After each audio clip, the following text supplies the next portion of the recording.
Bine v-am găsit, bine v-am regăsit, dragilor din Zodia Capricorn, oriunde v-ați afla. Bine ați venit tuturor pe canalul meu, atât dragilor mei abonați, că vreau să le mulțumesc din suflet pentru răbdarea de care dau dovadă de fiecare dată când îmi apar mici inconveniente și nu pot publica. De data aceasta partea tehnică, ca să zic așa, mi-a făcut probleme. Un calculator destul de vechi, cu ani săi bătrâior, care a început să dea semne și el de bătrânețe. Se pare că va trebui să fac într-un anume fel și să-l reînnoiesc cu unul nou. Așa că mulțumesc din suflet tuturor pentru răbdare, cum de asemenea mă bucur să i-am alături chiar și pe noi veniți, cei care poate sunteți pentru prima oară aici pe canal. Vă urez bun venit, numele meu este Nina, pentru cei care nu mă cunosc, și ca de fiecare dată eu mă bucur tare mult să vă am alături la fiecare lectură.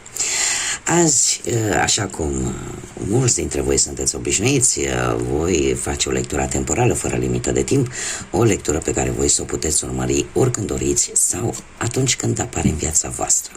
Desigur, dragilor, nu trebuie să uitați un lucru important, și anume faptul că este totuși o lectură generală, așa că vă rog din suflet să luați decât acele mesaje care resonează cu voi, iar restul lăsați-le să zboare în univers, pentru că sigur sunt pentru alte energii care într-o mai mică sau mai mare măsură au o legătură cu Zodia Capricorn. Așa că, dragilor, toți cei care aveți Soarele, Luna, Venus, Ascendentul sau oricare alt aspect astral important pentru voi din harta voastră astrală, harta voastră natală și care are legătură cu Zodia Capricorn, atunci această lectură este de asemenea și pentru voi. Și haideți să vedem, dragilor, care este situația voastră în acest moment sau ce simțiți,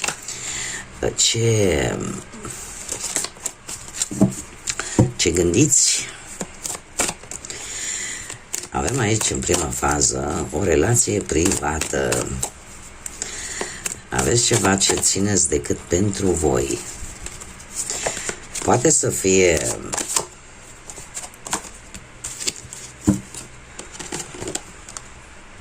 tot îmi dă târcoale.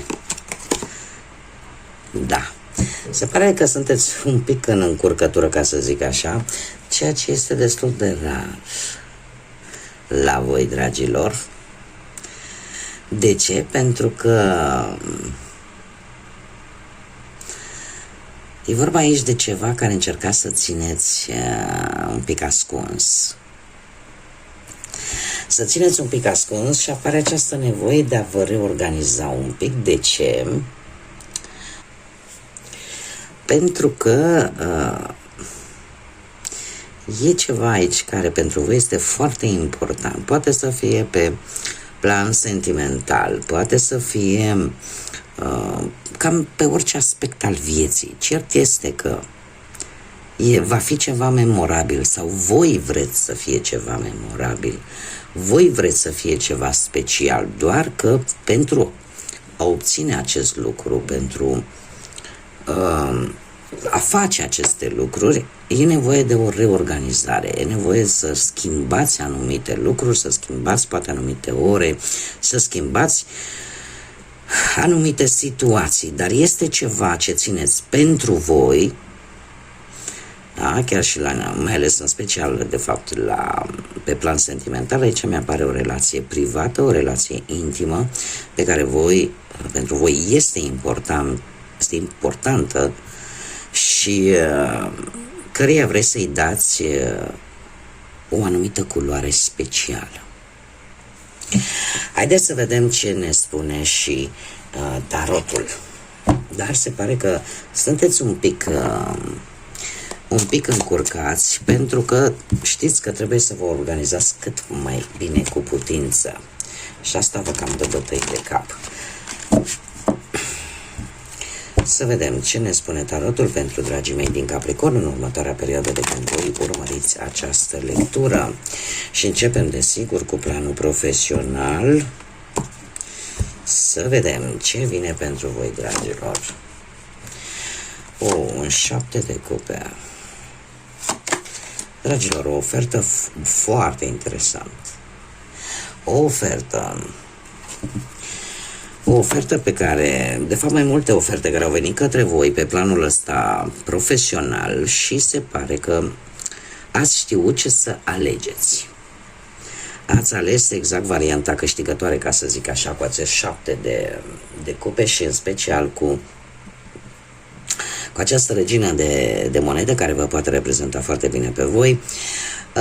7 de cupe în general, dacă ar fi fost o altă carte aici, nu era chiar atât de pozitivă, dar se pare că ați știut ce să alegeți din multitudinea de oferte sau din...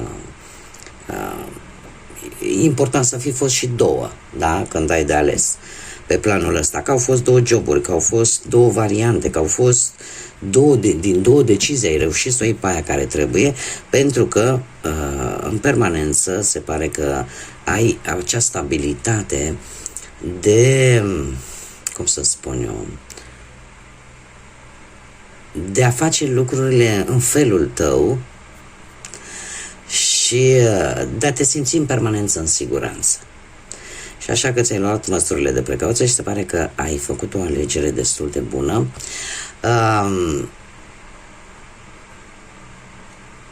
Eu aș mai zice că pe perioada asta, cel puțin în prezent, pentru unii dintre voi au venit mari progrese. Nu știu, poate reuși să obții acea avansare de care aveai nevoie, poate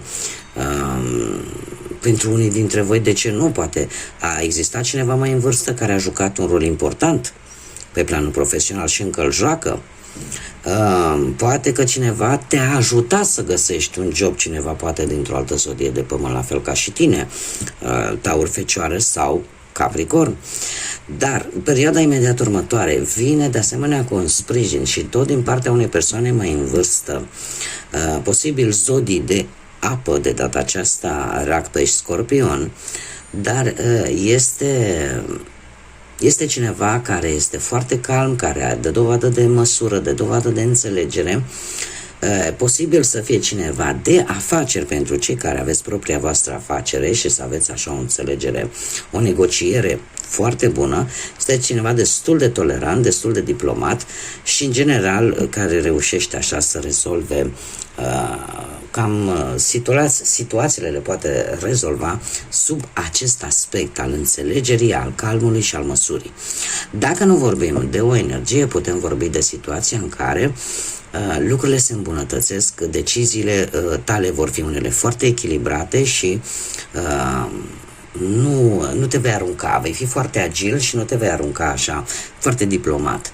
Nu te vei arunca cu capul înainte în următoarea perioadă în ceea ce privește cel puțin partea asta profesională. Vei fi foarte reținut, întotdeauna îți vei pune deoparte, îți vei lua măsurile de precauție în ceea ce privește deciziile pe plan profesional. Haideți să vedem pe plan material. Pe plan material, nu știu dacă zodiile de aer, da, au ceva de văzut cu partea financiară a voastră, dragilor. Gemeni, Balanță sau Vărsător, pentru că se repetă, am aici chiar Balanța, aici am celelalte, de fapt am toate zodiile de aer, deci sigur apare implicarea unei zodii de aer pentru mulți dintre voi.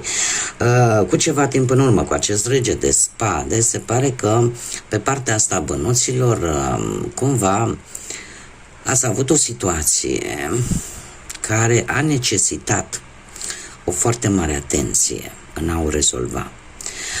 Ori că ați cerut sfatul vreunui specialist pe parte financiară, da? Ori că ați încercat voi așa să vă faceți un plan de redresare financiară. Cert este că lucrurile s-au făcut într-o manieră foarte logică, foarte rațională, nu există aici cheltuim că ne place, că nu știu ce, nu. A fost o strictețe. Pentru unii dintre voi această energie poate fi reprezentată chiar și de un avocat, de vreun contabil, da? Sau de cineva care lucrează poate la o bancă. Dar cert este că apare foarte multă seriozitate vis-a-vis de o anumită situație care a necesitat atenția ta în mod deosebit. În prezent, sunteți în faza în care trebuie să luați o anumită decizie, dar parcă cumva știți care este adevărul, știți ce trebuie să faceți, doar că sunteți așa, un pic ghilotinați, ca să zic așa,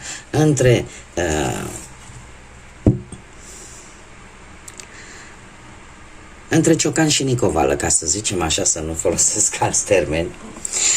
Cu acest 2 de spade aveți opțiuni, dar desigur, chiar dacă sunt opțiuni, totuși e foarte dificil de ales. Într-adevăr, sunteți foarte prudenți și în momentul de față. Încercați să fiți cât mai echilibrați. Nu, parcă încercați să vă opriți voi pe voi, să cheltuiți emoțional.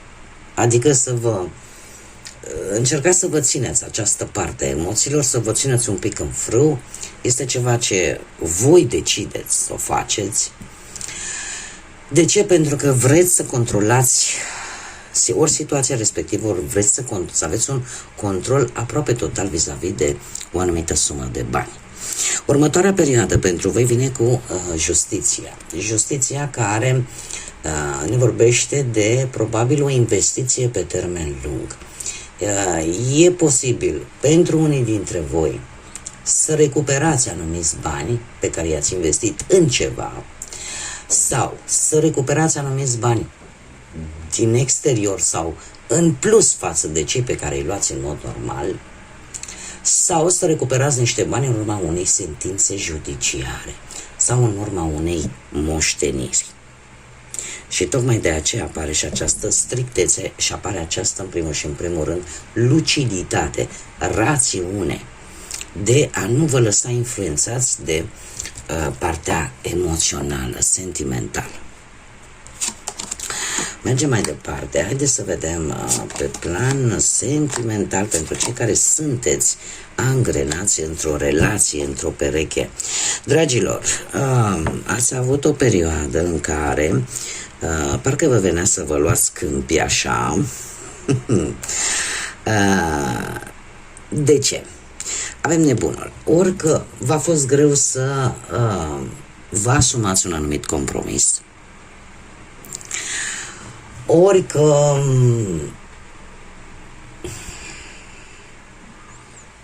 parcă ați avut așa o relație, nu știu cum să spun, pasională, dar parcă nu dura mult. Acum vă simțeați cumva atrași, dar dura foarte puțin această atracție. Totuși, chiar și în acest moment, mulți dintre voi, cei care desigur se regăsesc cu acest mesaj, ceva a apărut brusc în viața voastră. Și știu că exact se schimbă la 180 de grade toată această situație. În următoarea perioadă pentru voi, dragilor, va fi plină de pasiune. Nu știu ce s-ar fi putut întâmpla, pentru că Roata Norocului este o carte, un arcan major foarte imprevizibil, care nu spune exact ce se întâmplă, decât singurul lucru care îl știm sigur este că vine ceva neprevăzut, vine brusc, vine într-o formă la care nu te aștepți, dar vine să schimbe ceva. Ținând cont că avem aici, vorbim de viața sentimentală pentru cei care sunteți într-o pereche, ceea ce vine să schimbe pentru voi, dragilor, schimbă exact această lipsă de pasiune, lipsă de atracție magnetică între voi ca și pereche. Următoarea perioadă va fi una, nu că plină, foarte plină de foarte multă acțiune, o etapă pozitivă în relație, tocmai pentru că apare acest magnetism între voi, și asta te va face cumva să-ți arăți mai mult poate sentimentele, sau poate perechea ta să-și arate altfel sentimentele. Dar se schimbă brusc. Da? Plecând de la nebunul care ne vorbește de lipsa asta de angajare, ca să zic așa, și mai ales pe plan pasional, cu acest as de bâte care ne vorbește de foarte multă pasiune și de la noi începuturi, de ce nu? Pentru că e totuși un as. Haideți să vedem cei care sunteți singuri în urma poate a văduviei, a unui divorț, a unei separări, sau poate că nu ați reușit voi să găsiți pe cineva până acum. Dragilor, voi, nu știu dacă Zodia Rac vă spune ceva, dar a existat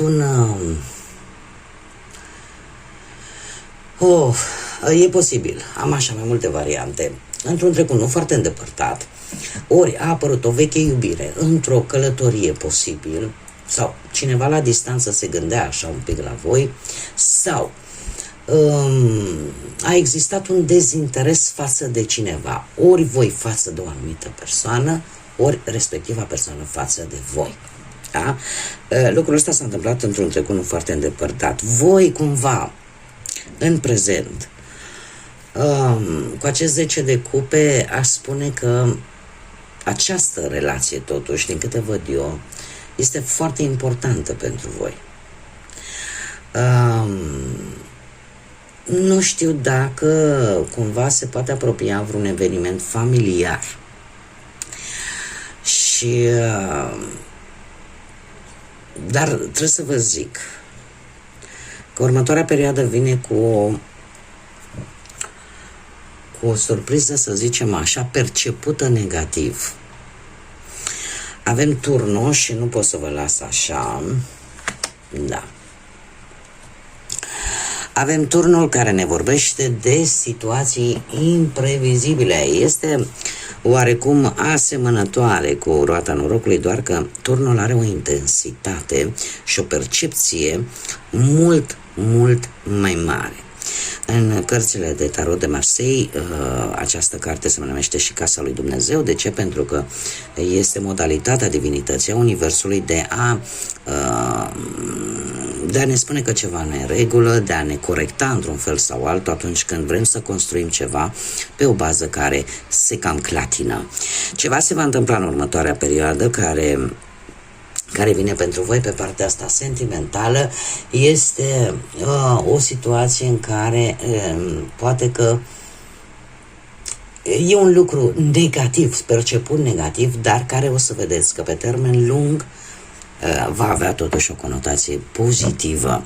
Este ceva ce pentru voi, dragilor, nu știu dacă Zodia Leu vă spune ceva, dar vă va arăta de fapt că puteți căuta și puteți găsi pe cineva poate mult mai bun. Îmi dă senzația că apare implicarea în mod special a cuiva din trecutul vostru. Și știți cum e, când o spun mereu,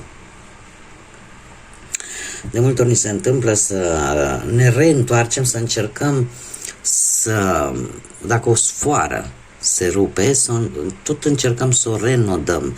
Nu mai are aceeași rezistență. Și se pare că lucrul ăsta pentru unii dintre voi îl veți vedea în perioada imediat următoare. Imediat următoare. Chiar dacă sunt lucruri care, cum am mai spus, o să le percepeți negativ, ele totuși pe termen lung se vor dovedi a fi pozitive și credeți-mă că vă spun din proprie experiență.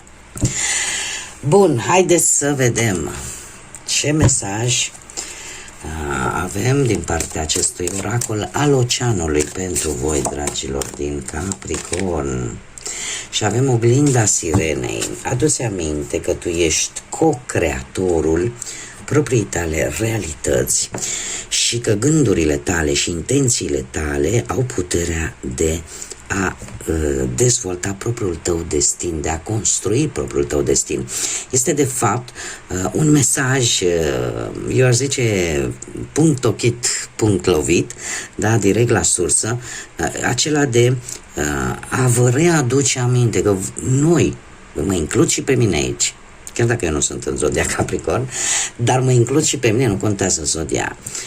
Noi suntem creatorii propriei noastre realități. Deciziile pe care noi le luăm în funcție de liberul arbitru ne construiesc nou viitorul, doar că câteodată nu, divinitatea, universul are un cuvânt de spus, pentru că încearcă să ne repună pe drumul cel bun, să ne ajute să nu repetăm poate anumite greșeli.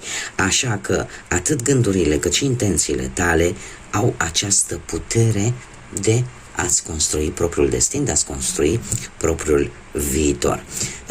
Chiar dacă știu că sunt câte unii care îmi spun, zice, domne, păi ori e destin? Nu, este un amalgam.